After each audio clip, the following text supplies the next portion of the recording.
Ora, agora que existe um efeito também dito Doppler relativístico, né? Se eu tenho uma onda eletromagnética monocromática, né? Então eu posso construir um quadrivetor de Lorentz para uma partícula de massa zero, na realidade, né? Também pode ser assim, mas para uma onda onde aqui aparece a frequência angular e aqui comparece K, cujo módulo é igual a 2π sobre o vetor de onda. Então, a componente zero desse quadrivetor, associada a uma onda eletromagnética, é ômega sobre C, componente zero. E as demais componentes são K. Feito isso é belíssimo, na verdade. Veja que Kmi igual a zero, claro. É o equivalente ao Pmi igual a zero, e a massa é igual a zero. Mas também você pode ver isso como sendo uma relação entre a frequência, né, angular e o vetor de onda, K, em módulo, né? Ou, se quiser, essa relação aqui, a mesma que está escrita aqui em cima. E mais, a fase de uma onda eletromagnética pode ser escrita desta forma aqui. São descobertas absolutamente fantásticas e interessantes, né? Agora você veja, se estou falando de um quadrivetor, então a frequência angular num referencial, ou a frequência num referencial, ela é determinada pela frequência no outro referencial, melhor assim, né? Frequência no outro referencial e a componente x do vetor de onda naquele mesmo referencial. Porque são grandezas que se transformam como quadrivetores, né? Transformação de Lorentz pura e simplesmente, né? Veja, tanto para ômega quanto para kx, ky é igual a k' y, kz igual a k' y. Isto aqui é fantástico, Se eu tenho aqui nesse referencial, né, uma onda eletromagnética saindo, formando um ângulo θ, o K, portanto, tem uma componente x que é igual a kx vezes cosseno θ, olha só a frequência observada no outro referencial.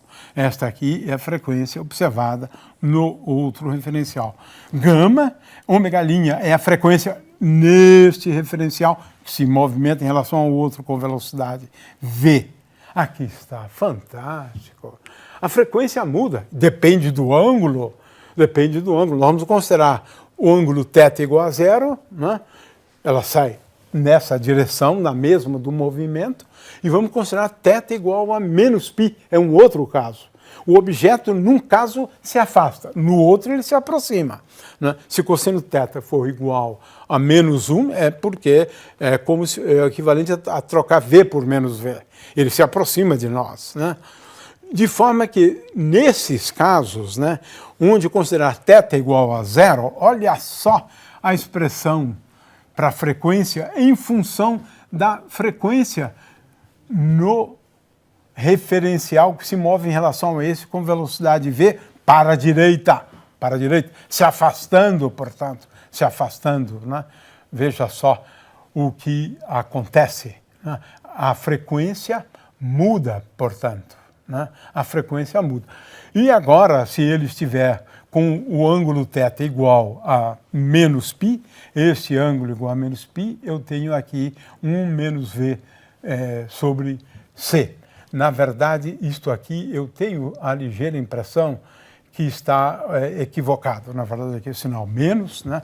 Aqui, na verdade, é o sinal menos, e aqui é o sinal mais, e aqui é o sinal oposto, né?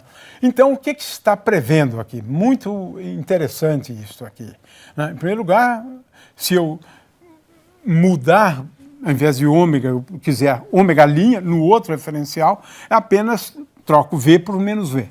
Essa é a primeira consequência, né? Veja, se formar um ângulo de θ igual a π sobre 2, olha só que coisa curiosa, né? θ igual a π sobre 2, isso é zero, a frequência agora se transforma desta maneira aqui, né?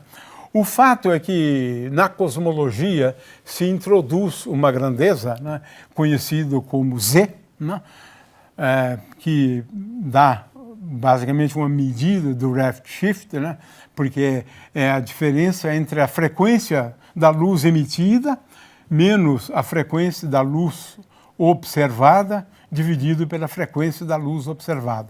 De forma que Z mais 1 é igual à relação entre a frequência da luz emitida num referencial e depois observada no outro referencial. E Z mais 1, então, se escreve desta maneira, mas isso aqui é mais importante para a cosmologia.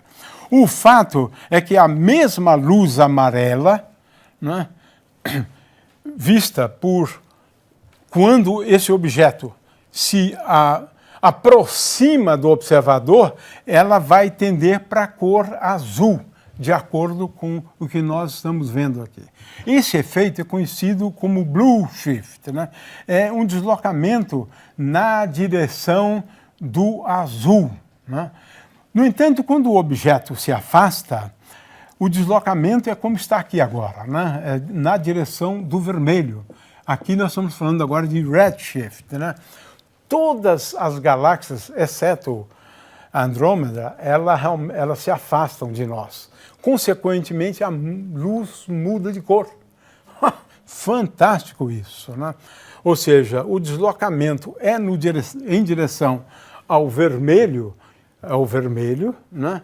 Se, por acaso, o objeto estiver se afastando. Se ele estiver se aproximando, então acontece o oposto. Ora, isso aqui pode ser visto a partir desta animação que nós vamos apenas exibir e não vamos comentar, porque basicamente é o que nós acabamos de dizer.